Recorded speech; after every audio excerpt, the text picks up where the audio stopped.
Hello, Libra Rising.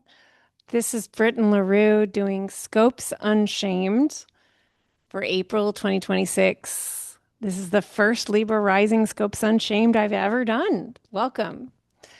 Okay, so straight out of the gate, we're going to have a full moon in Libra. So, a full moon in your first house at the very beginning of the month. And I feel like you're going to be getting a lot of themes here, but then all month around this theme, the theme of you, your path, your desires, what you want to be, to do, to put out there. Where are you going in your life? Who are you? Versus who are you in relationship? Who are you from the position of the people that you're in deep relationship with? How do they define who you are? How does who you are turn on who you feel that you need to be in relationship, who you become in relationship, the kinds of qualities you take on in relationship, the things you say yes and no to in relationship, the agreements that you set in your relationships in order to have clear relationships, or the degrees that you don't set agreements, the degree that you don't set your agreements into clear naming, and in which some agreements may feel confused, or you sometimes feel like you're not sure everyone's on the same page. The relationality of your identity, in short, the relationality of your identity is going to be a huge theme this month. And this, I think, is one of the most,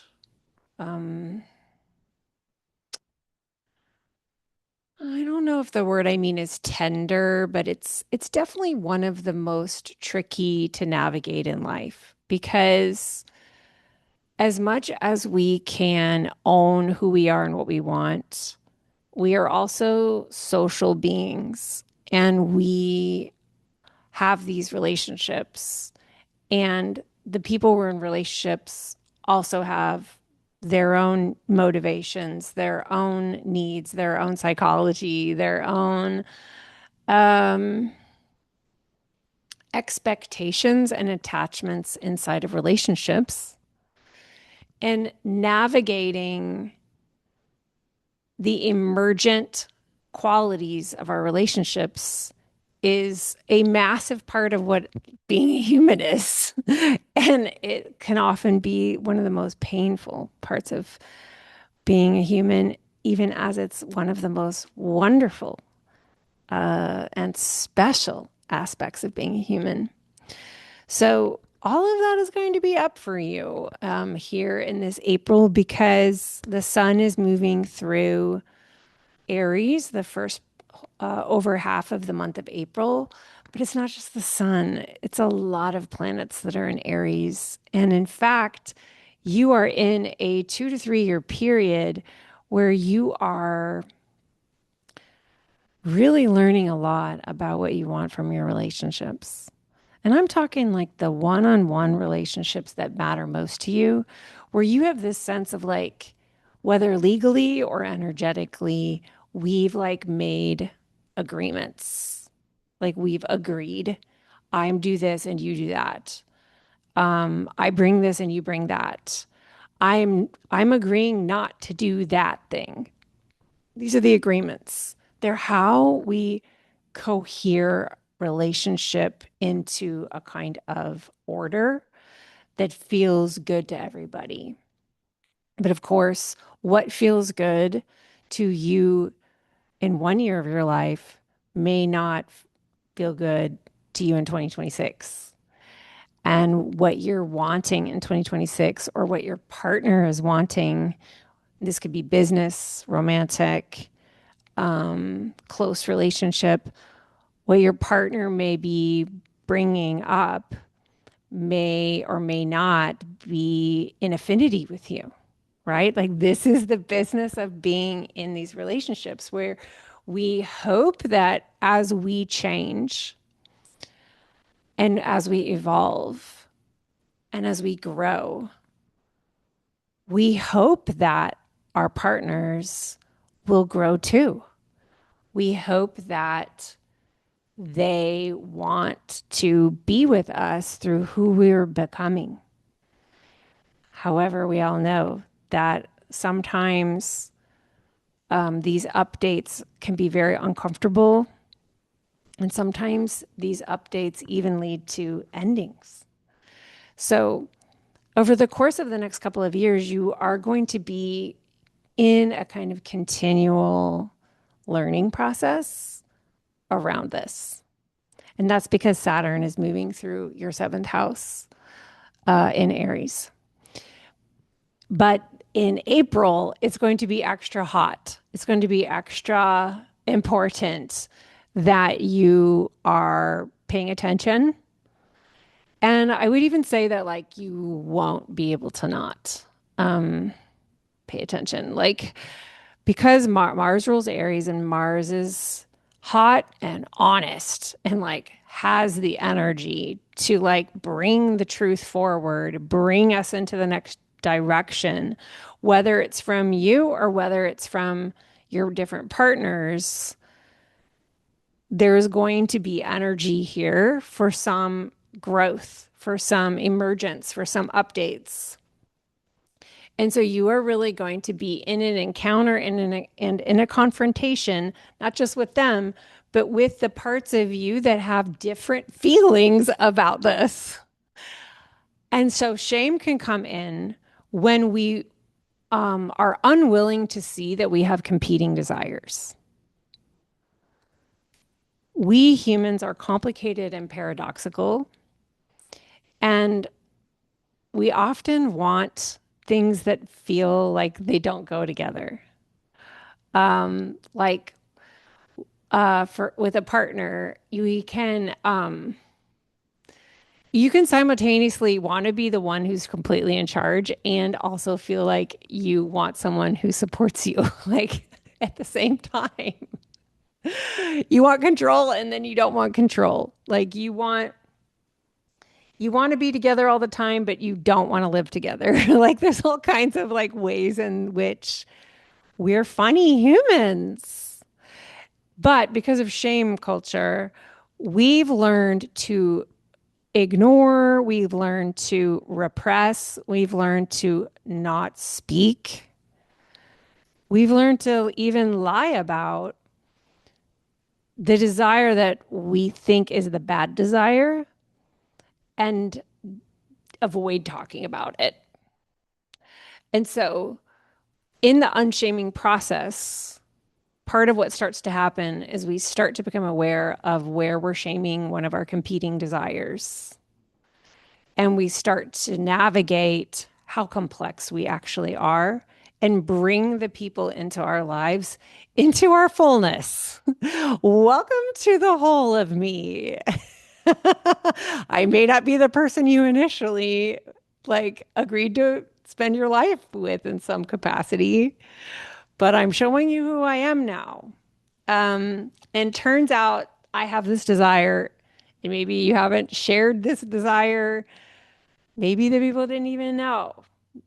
Maybe what they didn't know about was an irritation. Maybe they didn't know that you actually can't stand something and it bothers you, but you just shamed the fact that it frustrated you because you thought it made you a bad person that you were frustrated. Maybe it just didn't wasn't a logical frustration, and we shame things that aren't logical in our culture.